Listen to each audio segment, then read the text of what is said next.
由麻豆商圈文化观光发展协会加淡市政府共同主办的宝岛歌王文化季主题市集，一开始新生舞蹈团的搭配文化经典音乐进行舞蹈创作，互老一辈拢相当的怀念。同时活动嘛结合麻豆在地特色人文加店家来积极推广麻豆商圈的特产。其中黄伟霆嘛出席甲所有乡亲同乐，一一来高官，邀请全国民众拢来麻豆。很多好朋友都来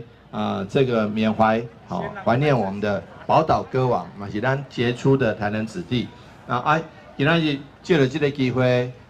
一方面把文夏的歌曲再次复活，一方面借着这个机会来做跟麻豆商圈一起合作，来做好这个商圈的活动。虽然天气热，但是我们热情更热。那希望来这边吃吃喝喝、逛逛买买，来听听文夏的歌那这是最好的夏天的活动。宝岛歌王文化就是麻豆的主题，所以商圈发展协会一方面让大家再次传唱文化的好歌，一方面嘛来欣赏麻豆商圈的好美。天气虽然赤炎炎，不过丰富的活动嘛吸引济亲子到场，场面热热。台南新闻管制采访报道。